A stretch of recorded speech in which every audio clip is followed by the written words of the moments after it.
Hello, my friends, welcome back. I hope you are having a wonderful day. Today we will talk about a man who lived more than 500 years ago. But this man was different, very different.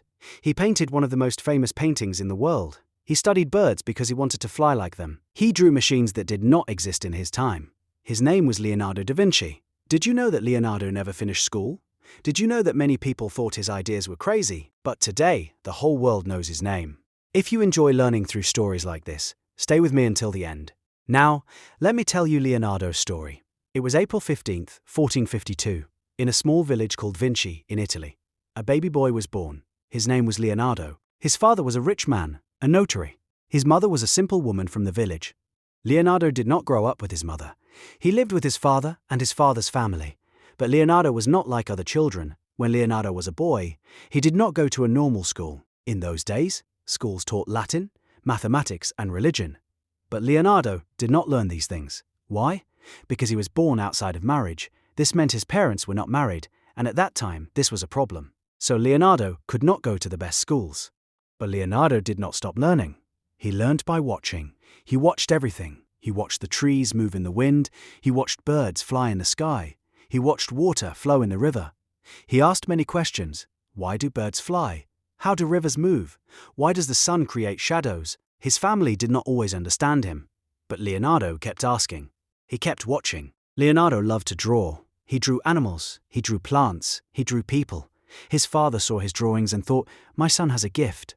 So his father made an important decision. He took Leonardo to the city of Florence. Florence was a beautiful city full of artists, builders, and thinkers. Leonardo was about 14 years old. His life was about to change. It was 1466 in the busy city of Florence, Italy. Leonardo's father took him to a workshop. The workshop belonged to a man named Andrea del Verrocchio. Verrocchio was a famous artist. He made paintings, he made statues, he taught young men how to become artists. Leonardo became his student. In the workshop, Leonardo learned many things. He learned how to paint, he learned how to mix colors, he learned how to cut stone and work with metal. He learned how to build and design. But Leonardo wanted to learn everything. He did not only study art. He studied the human body, he studied animals, he studied light and shadow. He wanted to understand how everything worked. One day, Verrocchio was painting a large picture. The painting showed the baptism of Jesus. Verrocchio asked Leonardo to help him. He told Leonardo, paint one angel in the corner.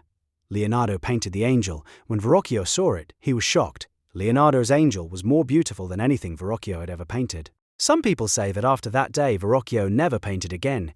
He realized that his student had become greater than him. But Leonardo was not satisfied with just painting. He wanted to know more. He went to hospitals and studied dead bodies. This was strange and even dangerous at that time. People did not understand it. But Leonardo wanted to learn how the human body worked. How do muscles move? How does the heart pump blood? He made hundreds of drawings and wrote many notes in his notebooks. Interestingly, he wrote backwards, from right to left. Why? Maybe to keep his ideas secret. Maybe because he was left-handed, and it felt easier. Leonardo stayed in Florence for many years. He became known as a talented artist, but also as someone who did not finish his work. He started many paintings, but left them incomplete. Why?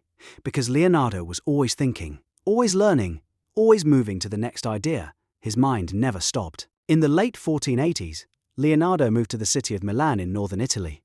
He worked for a powerful man, the Duke of Milan. The Duke wanted Leonardo to design weapons, buildings, and festivals, but Leonardo's thoughts were somewhere else.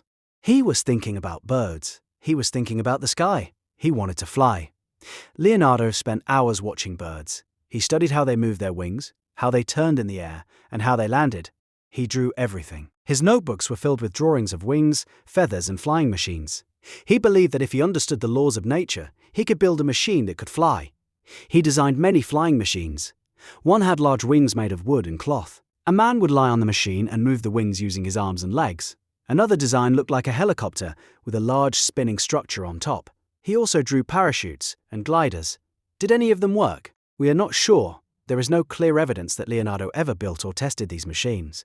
But his ideas were far ahead of his time. Why did Leonardo want to fly so much? Maybe he wanted freedom. Maybe he wanted to see the world from above. Maybe he wanted to prove that humans could do what seemed impossible. Whatever the reason, his dream of flying never left him. But Leonardo was not only dreaming. He was also painting. In Milan, he began working on a very important painting called The Last Supper. It showed Jesus and his 12 disciples during their final meal together. Leonardo worked on it for 3 years. He painted it on a wall inside a church. The painting was large and beautiful, but he used a new technique instead of the traditional method. Unfortunately, the painting began to fade and deteriorate very quickly. Even today it is damaged, but it remains one of the most famous artworks in the world. In 1503, Leonardo returned to Florence. He was now 51 years old.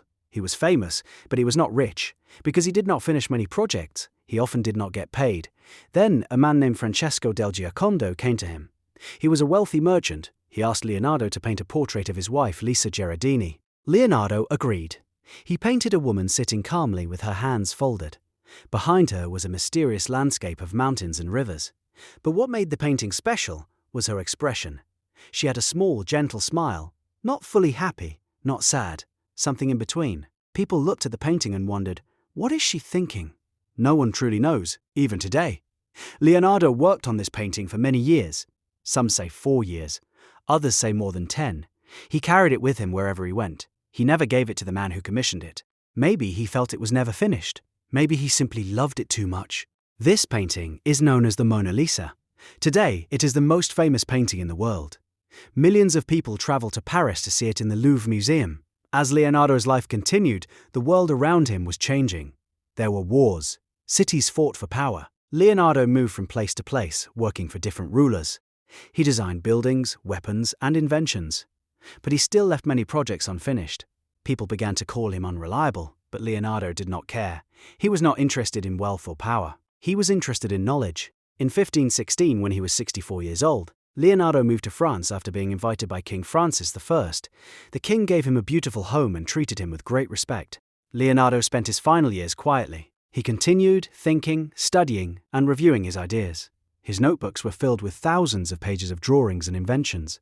On May 2nd, 1519, Leonardo died at the age of 67. Some stories say the king was with him. Others say he died peacefully in his bed. Leonardo's life was not easy. He did not have a traditional education. He did not complete many of his works. Many people did not understand him during his lifetime. But Leonardo never stopped learning. He never stopped asking questions. He never stopped dreaming. Leonardo da Vinci was more than just an artist. He was a scientist, an inventor, an engineer, and a dreamer. He changed the way we see the world. Today, we remember him not because he was perfect, but because he was curious, because he kept going, because he never stopped wondering. I hope you enjoyed this story. If you did, don't forget to like and share, and tell me in the comments where are you watching from. Which story would you like to hear next? Thank you for listening. See you in the next story. Goodbye.